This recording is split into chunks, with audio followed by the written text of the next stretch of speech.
Rugby league fights are some of the most brutal brawls you'll see on any sporting field. Whether it's the Battle of Brookvale or the infamous cattle dog call in the Origin series, these fights can create legacies or show off the rivalries between clubs or players. So let's start off with the infamous battle for Brookvale between Manly and Melbourne that took place in 2011. These teams have formed a rivalry throughout the 2000s and early 2010s, having met in multiple grand finals and other important matches. Melbourne entered the match on a 12-game winning streak, sitting on top of the ladder, with Manly in second. The first spark of violence came when Ryan Hinchcliffe hit Darcy Lussix near Manly's try line, sparking a fight between the two. The end of it from, Adam Blair, the big uppercut there. Adam Blair and Glenn Stewart were both sin-binned for joining the fight. Instead of heading to the sheds, both players waited on the sideline. Then Blair and Stewart reignited the fight. Hang on, we better stay. Oh, it's on again! It's on again! Glenn Stewart and Adam Blair, and here come the reinforcements. Now they've come from the bench as well. Well, we knew there was rivalry.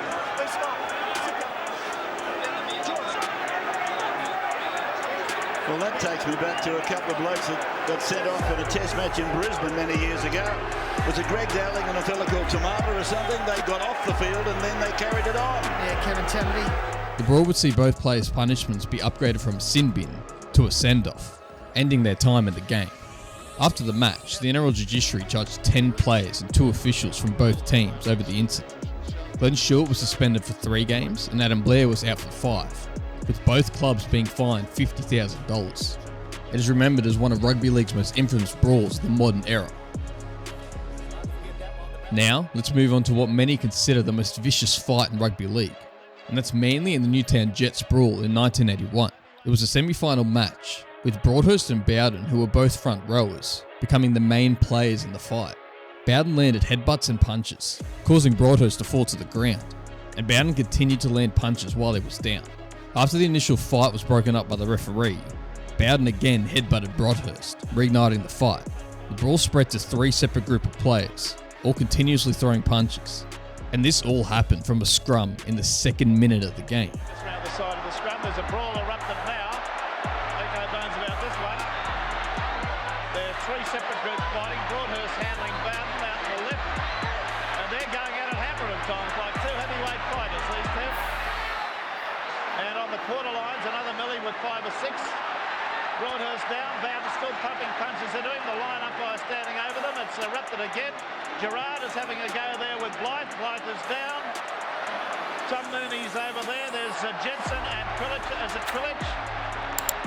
Having a set still going on. The referee is going to be put under intolerable pressure to sort this out and still keep 13 on the paddock. Boyd with Rodonigus, and there's a headbutt got in there from a Newtown player, and it started all over again. Well, the touch, I don't know how somebody can't get sorted out for this. Sigsworth still throwing punches there. After the fight, both Bowden and Terry Randall were sent off. Bowden for headbutting and Randall for kneeing during the fight. Broadhurst ended up with 2 black eyes and a broken cheekbone. Bowden would later be suspended and miss Newtown's preliminary final and the grand final. Now, let's take a look at a State of Origin fight. And this one's between Steve Price and Brett White, which took place in the 3rd game of the Origin series in 2009. It was near the end of the game and both front rowers squared off going toe-to-toe, trading punches. Brett White would land a punch flush in Steve Price's chin, dropping the Queensland prop unconscious. As Price was falling to the ground, Blues forward Trent Waterhouse stepped in and was further involved in the fight. The blue back in the middle of the park. It'll have nothing to do with the try, I wouldn't think.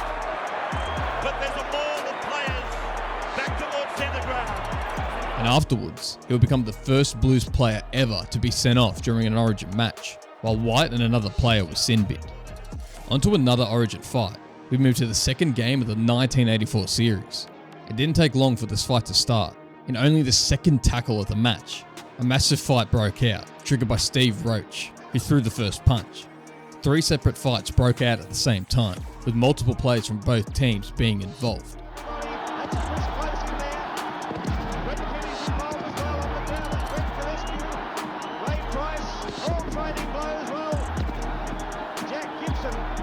explosive start to this match. They advertised it early in the week, this situation would happen. Well, the referee's allowed it to go on. Chris Close has lost his jumper. Fireworks falling from the sky. What a start to this State of Origin match.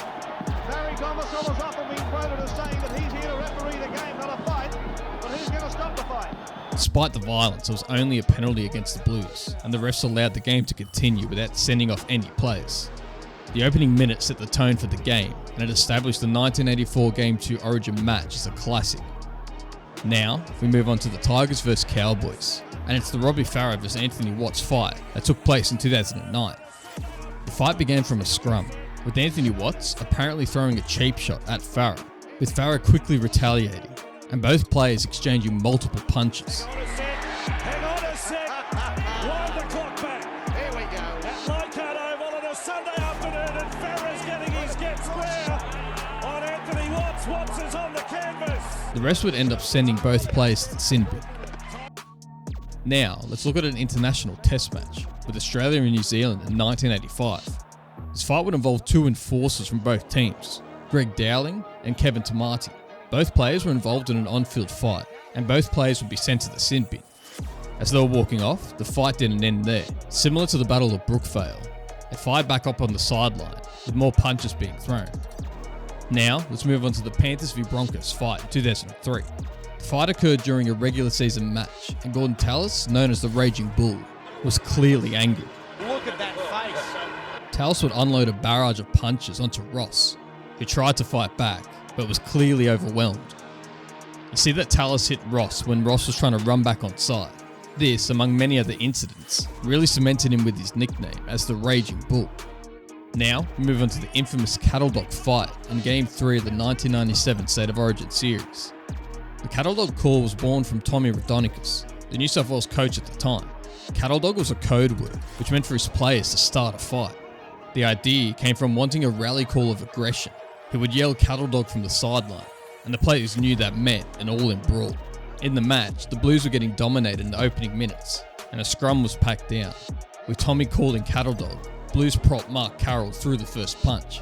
Then the brawl immediately started, with multiple fights breaking out. A major battle that took place was between Andrew Johns and Jamie Goddard, with Jamie getting the better of Johns, dropping him with a punch, leaving Johns bloodied and with a torn lip that required 26 stitches. Andrew Johns trying to get around the touchdown. He's landed a right on the pecker. Both these players would get 10 minutes in the sin bin. Johns later said that he was instructed by Raudonikis to harden up and send him back onto the field with his stitched up lip.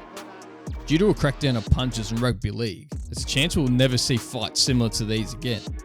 As a fan, I really miss these on-field fights that highlight the passion and toughness of these players. Bring back the Biff.